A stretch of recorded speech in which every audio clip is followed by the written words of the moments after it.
Hi, today I'm in conversation with Yagnika Chintakunta. She is certified fitness instructor and a nutritionist. She gives classes both online and in person. In fact, she gives in-person exercise classes. She also has a restaurant in Abu Dhabi. It's called Masala Mantra. So they deliver diet meal boxes.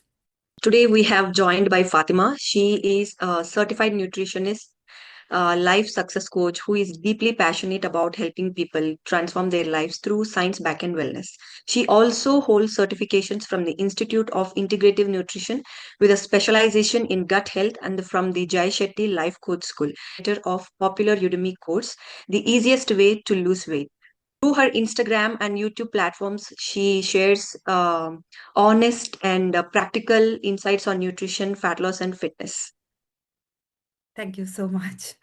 Yagnika, I heard that Yeah. mostly your clients complain that, in spite of eating low calorie food and less food and doing everything right, they still put on weight. Why do you think that happens? So, most of the people think they are in calorie deficit, but in reality, actually, they are not. They don't track calories. Even small items also matters, like cooking oil, sugary items, sugary drinks, and snacking in between meals. So, when you track calories, you'll have an accountability like how many calories are going in, how much deficit you are in. So, it's very important to track calories. And secondly, like people who are in deficit for a very long time, our metabolism slows down actually. So it's really important to track your calories. And when our metabolism slows down, what actually happens is our body goes into a survival mode. So, and that fat loss becomes very tough. So it's equally important. It's to balance your meals. It's not about eating less. It's about fueling your body. Everything matters, like protein, carbs, fats. Everything matters. Absolutely. Fatima, as you are a life coach, I would like to know few questions from you. So if you were stranded on a deserted island and you could choose only three foods to survive on and to stay healthy, what could they be and why? The top three foods I would say is because they have ocean access. Number one, I said, is fish because it has high quality protein and healthy omega-3 fatty acids. So it takes care of both your body and your brain. So the body is built with the protein, and the healthy fats for your brain. So you stay focused and, when you are stranded, that's very important. The second one I would Yeah. say would be tender coconut. You know, most Oh, islands, beautiful. tropical islands at least have tender coconut. Yeah. And if you're stranded and if you're lucky enough to have tender coconut, I think that's the number two because the water of the tender coconut is very high in electrolytes. It's like your sports drink, actually. So it will have, yeah, so it has especially potassium and other healthy minerals. So that will hydrate you. And another thing is the flesh also of tender coconut has healthy fats called MCT, that is medium chain triglycerides. So these healthy fats will give you satiety and quick energy. So they are like your energy bars. So that too without labels. So energy drink and energy bar without labels, which is fresh and nice.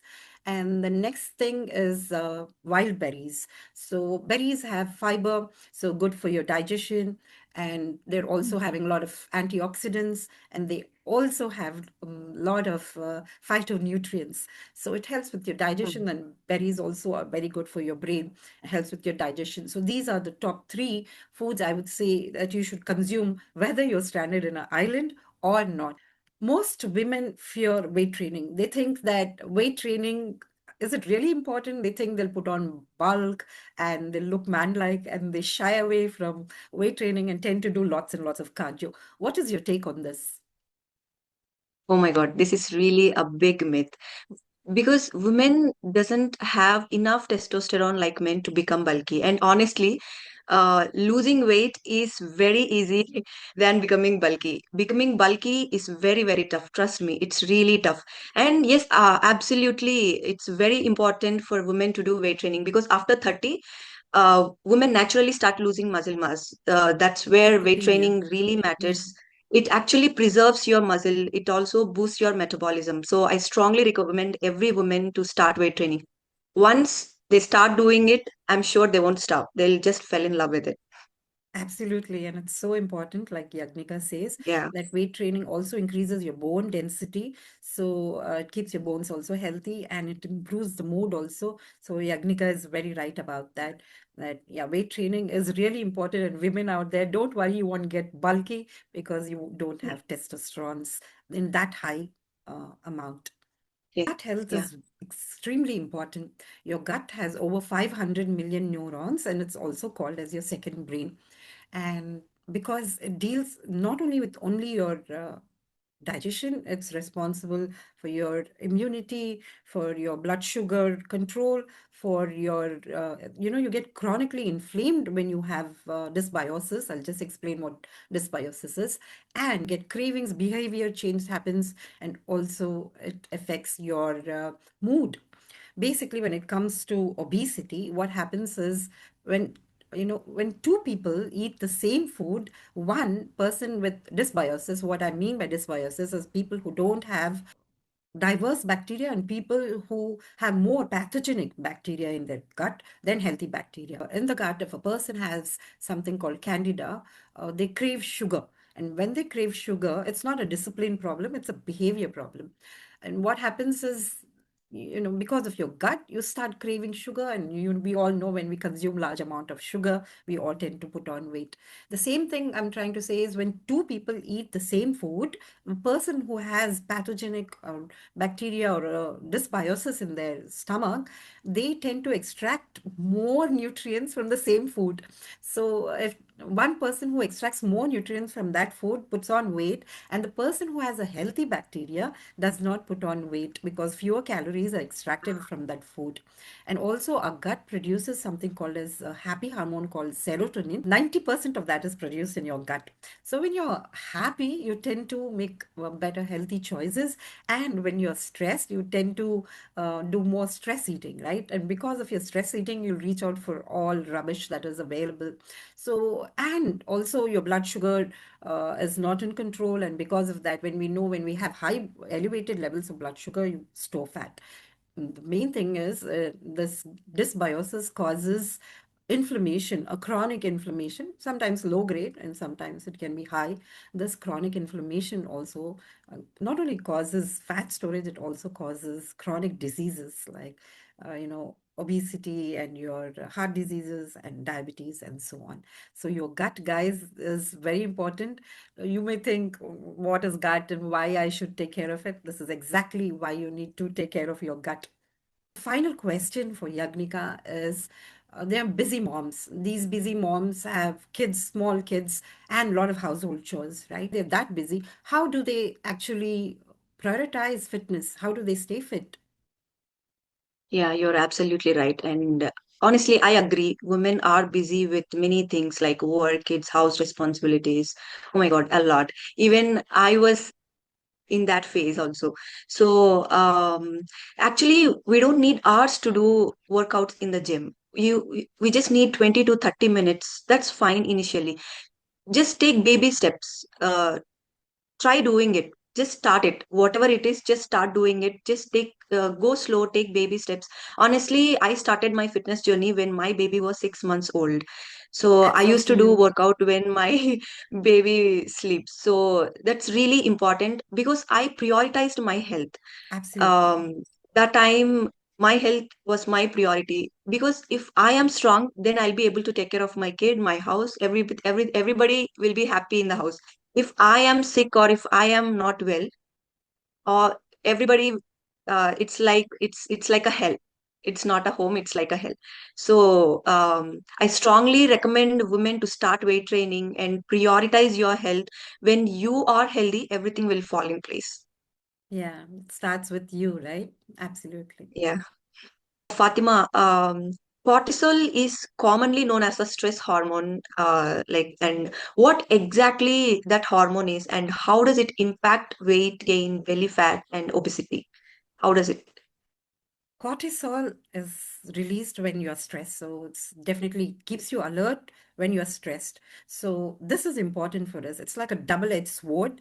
So basically, it is important in the daytime. So when you have cortisol that is released in the daytime, you can do your chores more with ease because it keeps you alert and your helps with your routine and things like that. But what happens when cortisol is always released, like becomes like because of chronic stress, it stays elevated in your body. This, I can give you an example of, Stone Ages, when a man used to be chased by a lion or a tiger, cortisol would be released and he had to stay alert and he would run for his life, right? And then it was really important. And then he would go hide in a cave, and within 15 minutes, when he felt safe, his cortisol level is to come down. This modern era, when people are stressed constantly because of their jobs or their relationships or whatever, this highly elevated cortisol is no more good because it stops all functions in your body, like your digestion, your sleep. It affects everything. Because when your body is not feeling safe, the first thing it does is, let me worry about the danger right now. Why should I do the digestion? Why should I sleep? I need to be alert and things like that. So chronic stress really affects cortisol. It keeps cortisol elevated, and inflammation happens. It raises your blood sugar level. It stores fat, Right. especially in the belly area, because your belly fat has receptors, more receptors to absorb cortisol. So store more fat in your abdomen area. So staying calm and staying relaxed is very important. Not keeping your cortisol elevated, but keeping it balanced by doing meditation practices or taking deep breaths or even listening to calming music is very important. Prioritize your health, prioritize staying calm. So I would wind up by saying, for me, eating healthy, that is eating protein, healthy fats, fiber, these are more essential. Taking care of your gut and taking care of your stress levels, this is what makes you, it's a wholesome thing. It's just not like I'm dieting and I'm not seeing result. This is the culprit. If you're not taking care, especially if you're not eating, like Yagnika said, if you're not eating the right foods, and most Yeah. people actually don't journal their food, and they think that they're eating fewer calories, but they're putting on weight. That's Yeah. because of So this conversation has been incredibly insightful. Thank you for breaking down such complex topics very simply, and like gut health, stress, and fat loss. These are such a practical and a science backend way. And anyone listening who wants to learn more from her, follow her on Instagram at the rate HN Fatima, right? At the please rate have HN your Fatima. Instagram handle as well. It's Get Lean Mommy. Yeah. So she is At the so rate Get Lean Mommy. insightful, and, especially, she's a young mom and she knows how to keep these young women fit. And people who think like, weight training is a no-no, she's a fitness instructor and she does Yeah. live exercise classes. I would recommend Yes. that you follow her and on Instagram. And do you have a YouTube channel as well? No, no, no, only Instagram. Okay. So, guys, Okay. that was it. So, I hope you like what we just shared with you and hope it was useful. If you need any more insights, want us to discuss anything more, please leave in the comments, and Yagnika and me will be happy to answer them in the comment section. And also, maybe we'll have a series or Yeah, yeah, episode two sure. or so, right?